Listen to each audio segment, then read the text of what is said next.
sakėte, kad savivaldybė gina ne bendruomenės interesus, o verslo klanus. Kaip ši situacija jums atrodo šiandieną, kai jau paskelbta, kad parduodama šis pastatas? Tai vienu žodžiu ar dviem žodžiais galima ir pasakyti. Tie žodžiai pasakyti prieš 3 metus, dar net neturint informacijos, jie pilnai absoliučiai pasitvirtina. Mes jau po to, prieš 3 metus aš domėjausi, buvom ir Vilniuje STT, buvom generalinė prokuratūra, buvom mūsų prokuratūrai, klausėm ir mes ne prieš bendruomenę, miesto bendruomenę, kad tvarkyti paupį, mes ir savo jėgom tvarkom ir toliau, ir čia tegu visi tvarko, kas tik tai turi norą ir iniciatyvas.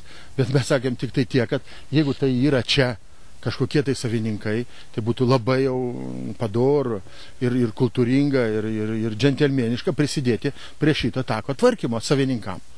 Bet dabar pamatėm, kad paprasčiausiai tai kažkokie tai suinteresuoti klanai, ar kaip juos vadinsim, suinteresuoti buvo tokio šito tako įrengimo ir iškart matome rezultatą. Šiandieną jau paskelbta, kad visas tas kompleksas, jisai yra parduodamas. Tai prieš 3 metus pasakyti žodžiai, buvo pasirodo auksiniai žodžiai, galiu būti aiškiaregiu, kas šiandieną jau yra pasitvirtinę. O gal pamenate, ką savivaldybė šnekėjo prieš 3 metus?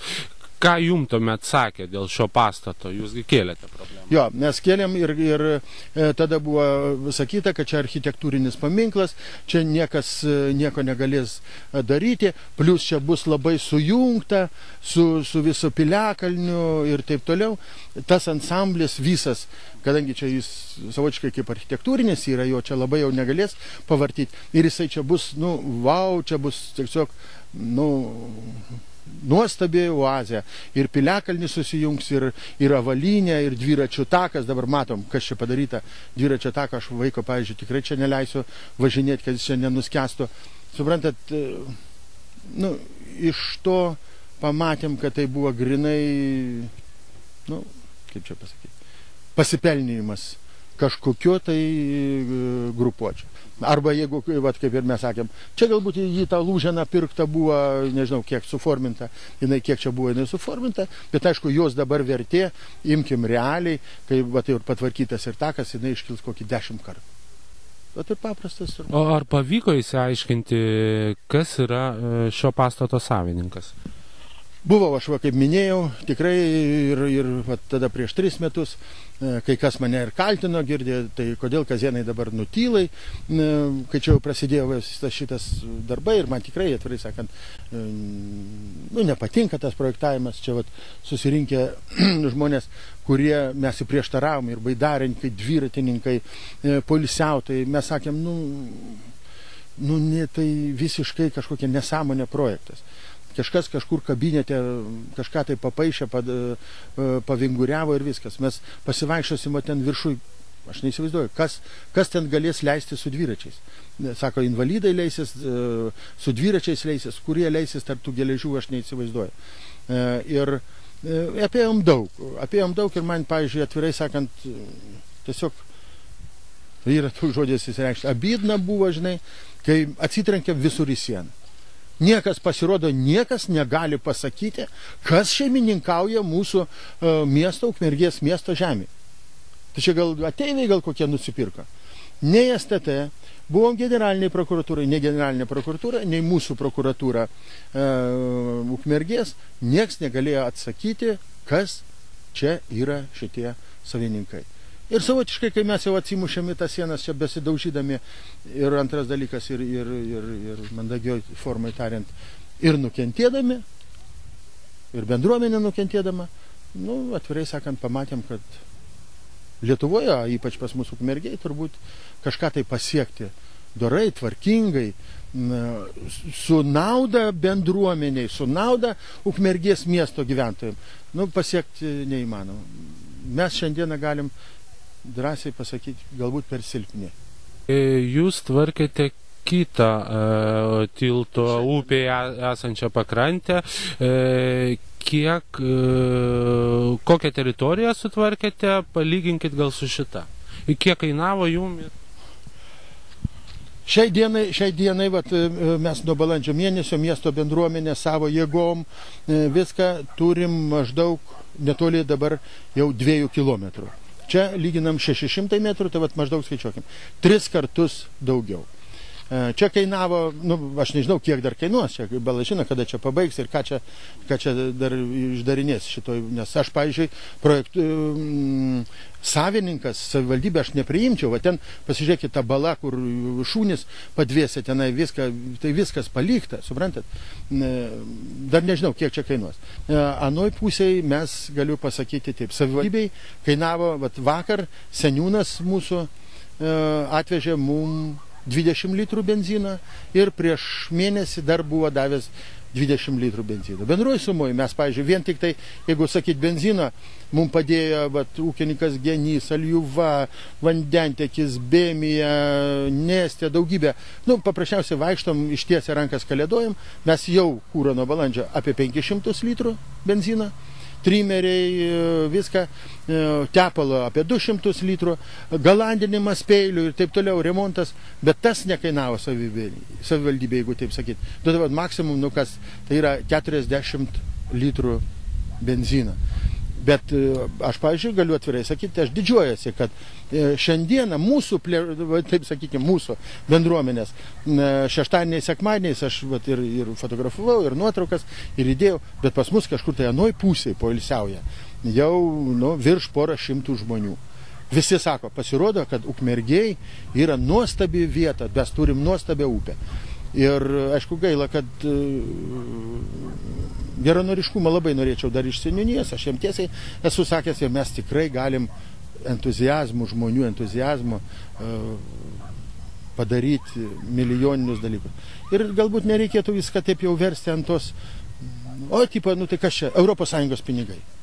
Bet ES dalelė ir mesgi visgi esam. Tai jeigu mes šitaip taškysim pinigus, tai irgi mūsų pinigai galų gale. Čia tas mane žaidžia, atvirai sakant. O žmonių entuziazmų mes, prašau, pasidarėm, ir medžiai išlykę, ir išsipjojom, ir išsitvarkėm. Ir galų gale morališkai, daug kas ateina, kurie talkininkai, kaip pavyzdį aš galiu sakyti, vyrai parūkė ir numetė cigarečių tuščią pakelį.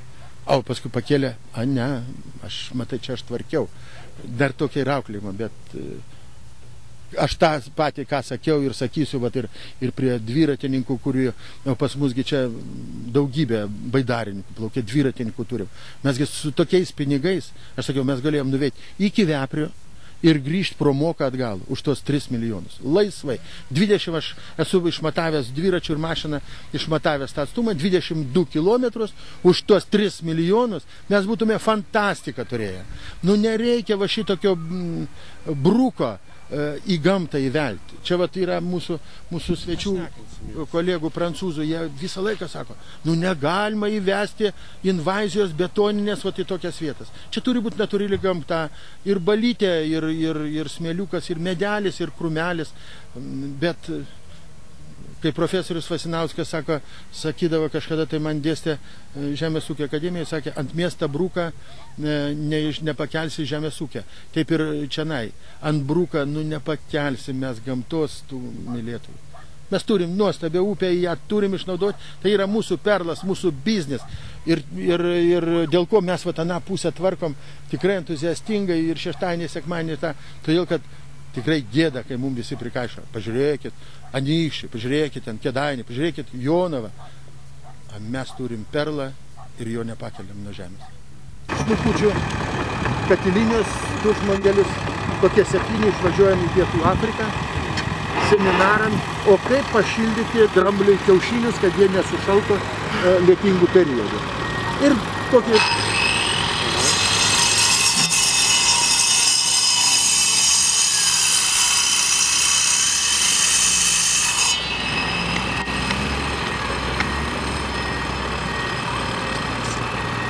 Kiek metų jau važinėjate dviračių ir plaukiate baidarėmis? Praktiškai nuo 2 metų. kaip vaikščiau, taip ir su dviračiu. Ir su baidarėm panašiai, nes brolis imdavo į kelionę. Tai maždaug vyresnis. Tai vat jau metų būtų netoli 60 tada jau.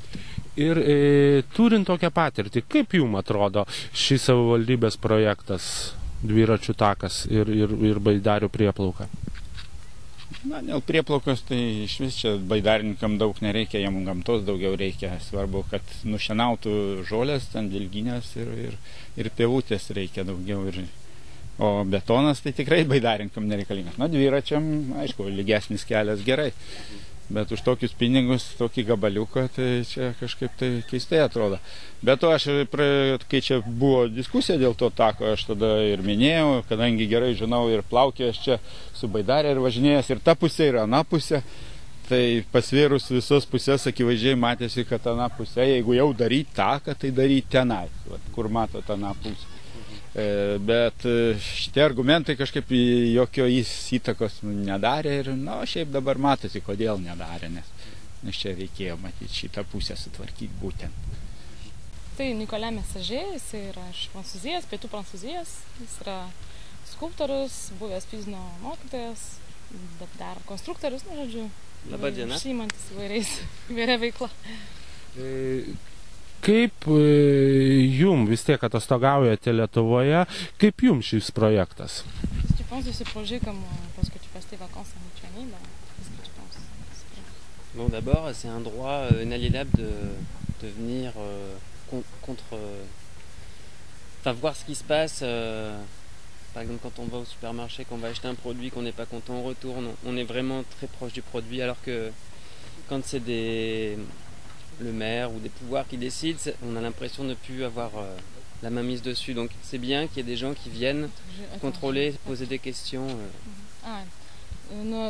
Sako, čia jam tai yra kaip galimybė čia būti Lietuvoje ir tuo pačiu, kalbant apie šį atvejį, tai yra kaip piliečio teisė žinoti, kas vyksta savo mieste ir savo šalyje. Ir tai nėra taip, kaip nueini į parduotuvę, nusipirki kažkokį maisto produktą, kažką tu žinai, ką perki, iš kur perki, o čia šiuo atveju tiesiog nežinai, iš kur tas produktas, tas takas, pavyzdžiui, šiuo konkrečiu atveju, tai turėtų būti teisė kiekvieno piliečio žinoti bent jau, kas tame slypi, kas už to slypi.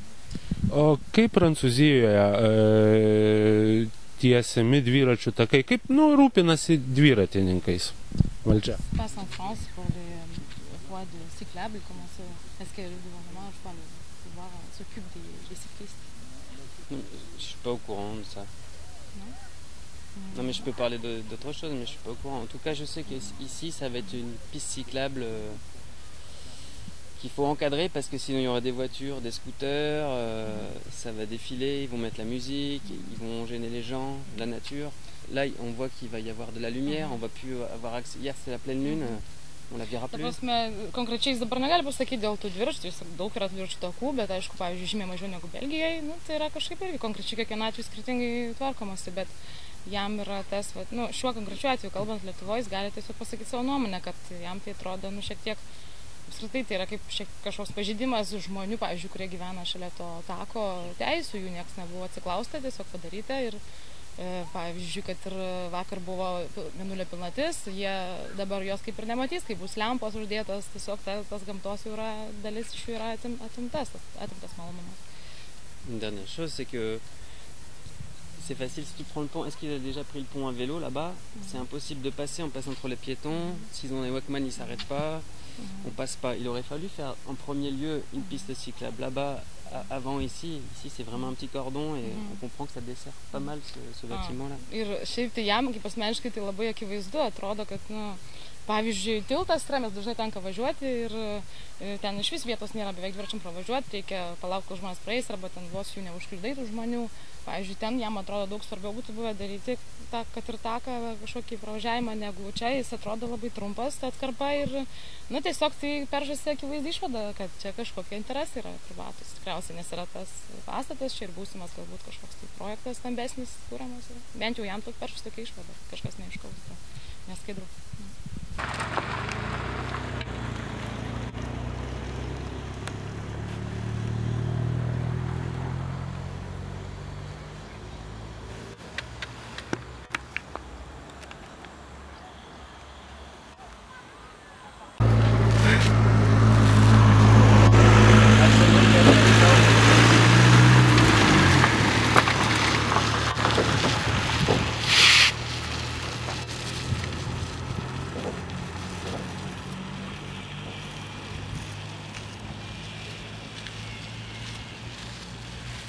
Tai čia dėdukas. A vaikas taip tokiu greičiu važiuos? Figa jisai skris kaip